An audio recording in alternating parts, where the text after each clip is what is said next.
তোর কাছে মাল আর একটু নেই? যেটুক ছিল বানালামই তো। ও তো খেয়ে কিছুই হইলো না, তা কি করবি এখন? কি করবে আবার? খাতে হলে কিনে আনতে হবে আবার। তাহলে আর বসে থেকে লাভ হচ্ছে কি? সব টুই টাই করে আগই ওই ইরফানের বাড়ির সামনে যে ফোন দিবানে ওঠে আয়।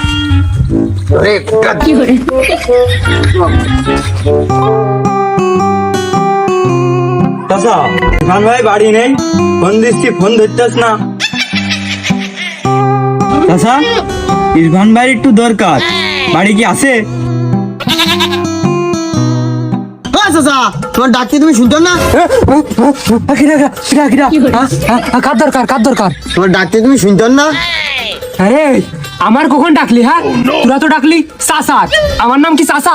ওই ইরফান ভাই একটু লাগবে, ফোন দিচ্ছি তা ধরতেছ না, বাড়ি কি আছে? সে তো অপি। আরে ভাইস্তে তুগা চোখ মুখি রে হালকা এরকম লাল, মনে হচ্ছে তোরা চোখই খুলতে পারতিস নে। হ্যাঁ এ হালকা। হ্যাঁ চাচা, ওই জন্যই তোমার ছেলের একটু দরকার। তা আমার ছেলের মুখ দিয়ে আমি যা শুনলাম, আমার ছেলে তো গরু ছাগলের ওই চোখ লাল হয়ে গেলি তাই ঠিক করি। তা তুগার আবার কি দরকার? চাচা ওই তোমার ছেলের একটু দরকার, গরু ছাগলের চোখ মুখ লাল ঠিক করে কিনা তা জানি না, কিন্তু আমাকে চোখ মুখ ঠিকই লাল করে একটু দরকার কদিনই। ইমার্জেন্সি দরকার, তাড়াতাড়ি একটু দেখো।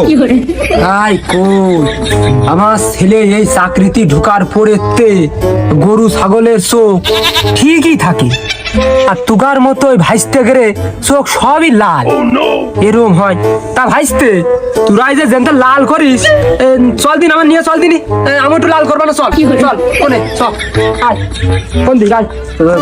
তুমিও যাবা? তোরা কি শুনে ঘুরে বেড়ায়, কোনো চাপ নেই, কি সুন্দর দেখা যায়। আমার ছেলে তো বড় এক অফিসার, আমারও তো শখ আহ্লাদ আছে। তো চল দিন নিয়ে চল দিন, আমি একটু চোখ লাল করি, আমার একটু ভালো ঠেকবে না। চল। এই তো ইরফান ভাই ফোন দিয়েছে। হ্যালো ভাই, আপনি কোনে? ও ওই ভিটের মারে? আচ্ছা ভাই থাকেন, আমরা আসতেছি।